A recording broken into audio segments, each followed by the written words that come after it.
yero atabo ate achechera kwa akoto ukona akobi mo benye bia kenkan na wanya bi nso ahwe wani so na yeguso ayede be no live Facebook wo ye wo ho Sompa 106.5 FM Accra na fe Kanesh Urban Radio nso onse kan kamu.com adrafo edi namfonso.com se wo mutie ni bi hihye wo masom na bi nso kura etuane nsa no se si wo bawire so no na anwumre Pepsodent wono ne apostle papa bia eyi njempre wo se ase ni nyina asama wonum ehwa bam ne momenye nka okutayemo anwumre ene yede kase ne ba tam da yenso ena medimafo heba center Dr. Tam da so da no nti menim yade ete so kono won fata amonto so abu akwa agogo anapoku ase mayira na yade ne nyira ma mensa no boafo ne ye onga ema nkwan ye de abomu ene emu chinchinka esofom sei na entetia ne kakape na ekọ home meeting fie bia hia bi FD age atom sei ye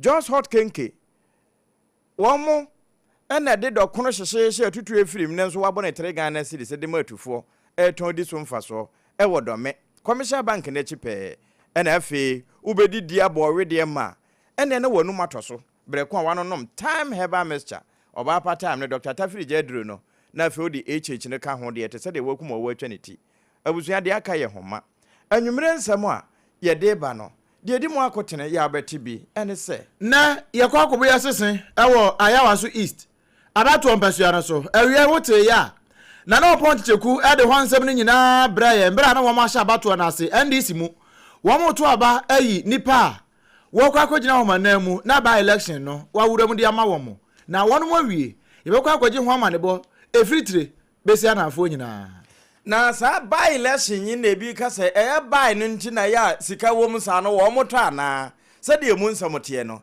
anwumre ye de ba ye wi a na wo twene nyina mu nsam nso ye mfa nkwatiw ye de besom wakenkamfo anwumre triple A man aja pia pam dada mene odoma nkoma chia me obrempon nana kwaku ampoma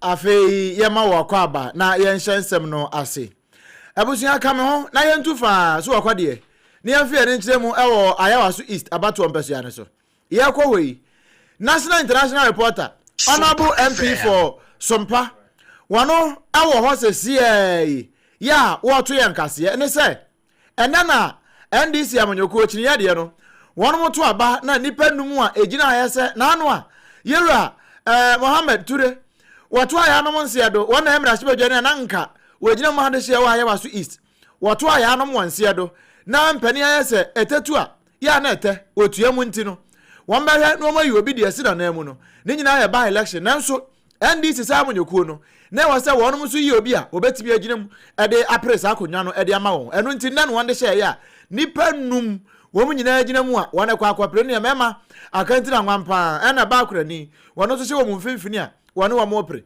na ene wo moto aba no ne ayatie ne za aba no wo mo ato awie ne kenkan kura ya wo mo ye kura kenkan awie no nti yanko ahoma no so na ye ne international reporter na opon checheku ye ne no nkobo enkomo ne ye musasa so abato ne kenkan ne kankan kura no akwa akosisen wone ato awie a ehwo ntansa efriati fi besia na afo won famre international majoe mejo so bema na wapo ne boko de adumni ahye me gidi sem so mo hoye kakrakra ye pemko ni ayatia ne sa aba no wo ya to awie na won ya kenkan awie let us say me ka se dia ba ni akenkan abobo e declare ama ye hu nipa woba ababe gina NDC chinye amanoko no anamu ewo eye ayawaso east abato empeswa eso na eye oba peni a wono anochina mu electoral commission anamu e declare abano ena okasa wi ebe yetima ebiasa pepe peni atese otimi e declare ye na minia anopa no abato ni efiase no niema baako mienu bi ema no homne so a no kwasem nie enam so ema eye taxi no ekita fompo eba bonten ebe katafa ho mebe no so na ebra ye to aba ni wie ye no two polling centers A and B and omuchemu ewo ayawa so is the hand mu esay make us say yaka A any B ni nyina bom eno anenam so a make us say no yetimi abomode a yenya odikani a wono etimi eba bedi kan ewo abato emu omo kinka abani nyina wiye no Yera Muhammad Ramni wonya abano oha edo watching 88 into 88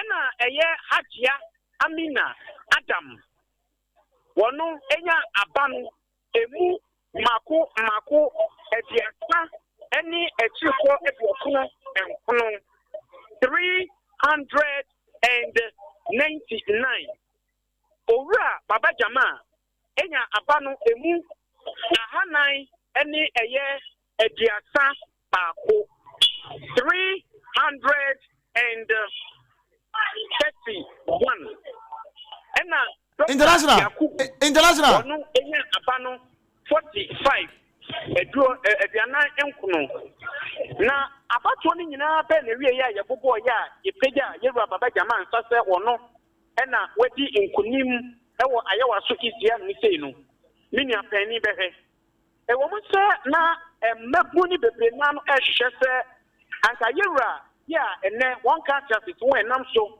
ama bridge abo constituent na omodi ato abeyi na gbo mu suzu sanka onu ankata ne ho kani atia ananka omo hwe sanka jebi we jebi tiase no anka yanfa ama no nanso kunnim delegate for mu abato no so ewo ewo hyehyeye saa na amanyokuo ni so ahyehyɛ omudwumadi a omo pese nhyehyeye de entifa eko enti omo bie kwan no enam so ama agye abaye ampa agye nso bae no sebe wa mama meku ne wani mu ase esan sɛ ye hyɛfo ta wonya ya ewo mo sɛ Baba Jama okuta dibre ewo amanyotem mu pa ye hyɛ Baba Jama na ho pasam kakra ewo akwatia by election enam so esi ye ema amase etu no enti Baba Jama ho nkomo ne de no kwasem nie yenim na ho fama ewo amanotemu titi ekwemantem ni titi akwatia abato empeto aso